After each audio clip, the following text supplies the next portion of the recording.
Ah, my lord, you have reformed and I can already see your mind is strengthening. Perhaps soon it will be whole. I told you before of some of the wraith hosts and spectral shock troops of Nagash's armies, and that seemed to alleviate some of your mental suffering. Perhaps a review of the leaders and champions of our armies, yes?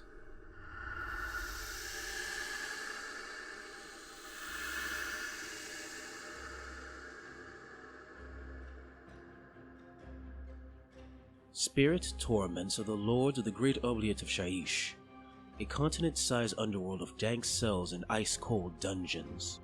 With miles upon miles of cells containing an almost impossible number of prisoners, perhaps dating back to the age of myth, the spirit torments that jail these prisoners take great delight in their position. Once pitiless jailers as mortals, their new position in undeath is probably the closest those of us of the spiritual persuasion would consider heavenly. Besides their duty as jailers, they are also tasked with grabbing those souls who escaped their rightful fate of becoming Nagash's property. To do that, they have Shacklegeist chains, a powerful tool which can capture the souls of slain foes. Once captured, they bring the souls back home and punish them according to their crimes. For lesser crimes, they may be turned into lesser Nighthaunts. Harsher crimes might have the soul trapped eternally in a soul cage or worse, under the tender mercies of Mortarch. If necessary, in battle they can take in some of the power of the souls they have captured to invigorate those that follow Nagash's will, using the energy to power and heal them.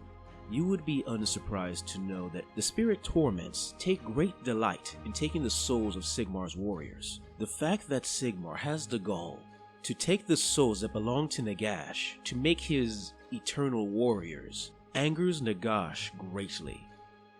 Now, the Spirit Torment does not go into battle alone. It is usually accompanied by a following of chainghasts, those souls that in life were prisoners.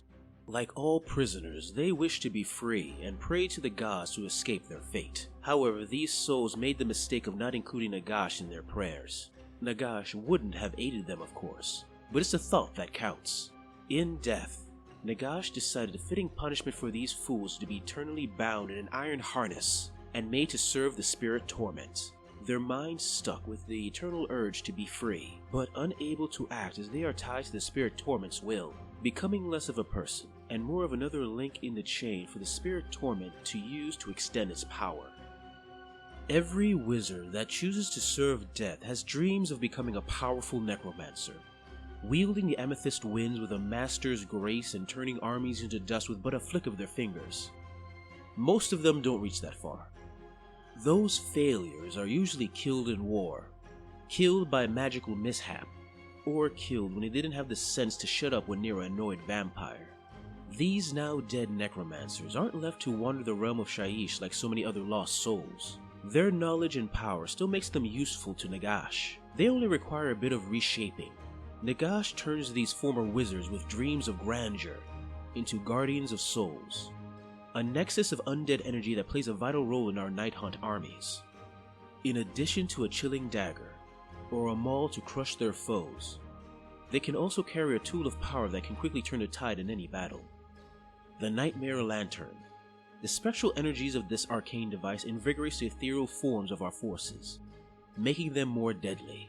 But it can also act as a spectral lure, seeking out dormant spirits in the nearby area, enticing the souls to join our ranks so we may overwhelm the enemy with numbers. Execution is a time-honored tradition in the mortal realms.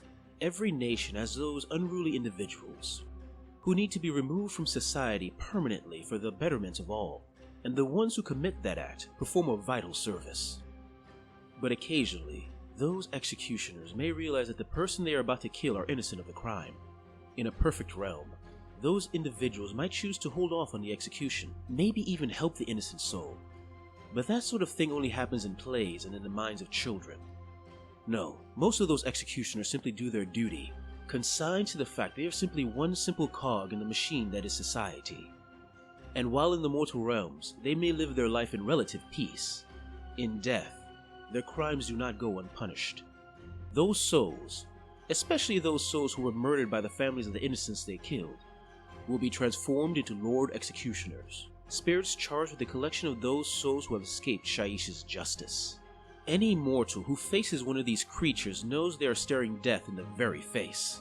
They wield an executioner's axe that is sharp enough to end an enemy in one beheading strike, and surrounding the executioner is a shield of disembodied skulls, spirits who protect the executioner, not because they care for his safety, but because they want to ensure its suffering never ends. For these spirits are the souls of the innocents the Lord Executioner had killed, and they want to see the Lord Executioner suffer as long as possible under Nagash's thrall.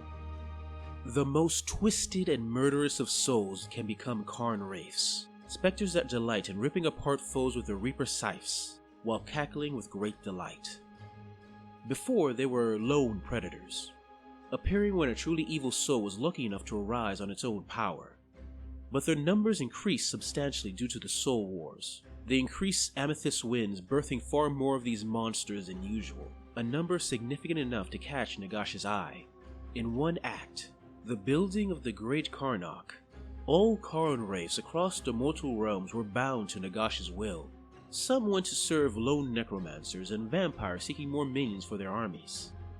But most drifted into our ranks, and are usually the first to charge in and slaughter the enemies before them. There are many in immortal realms who are scarred by betrayal, or tormented by others in truly horrible ways. If they can't let go of that pain before they die, there is a chance they can become tomb banshees, rage-filled souls who want nothing more than to make those who caused them to suffer to feel their pain. Of course, being dead, their anger tends to be directed at whoever is in front of them at the time. If a mortal is unfortunate enough to face one, they are most likely going to be frozen in fear by the spirit's ghostly howl, before being stabbed by its chill dagger.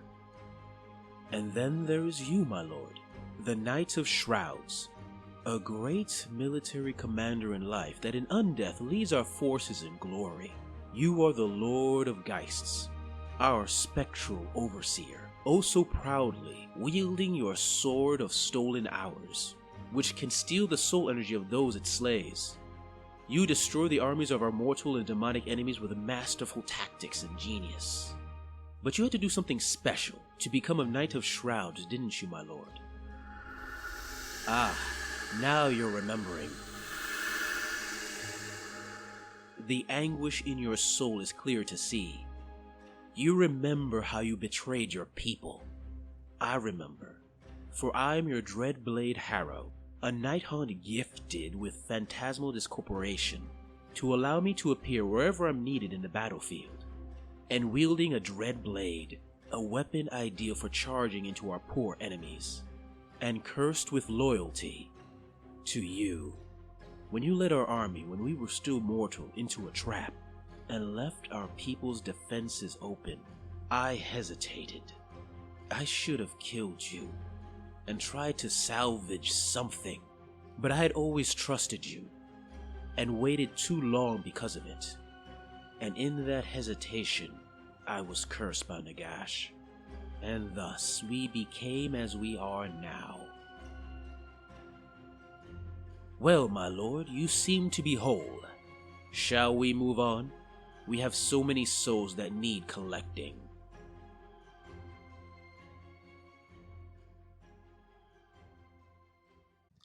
Hey guys, I hope you enjoyed this video on the leaders and champions of the Nighthaunts.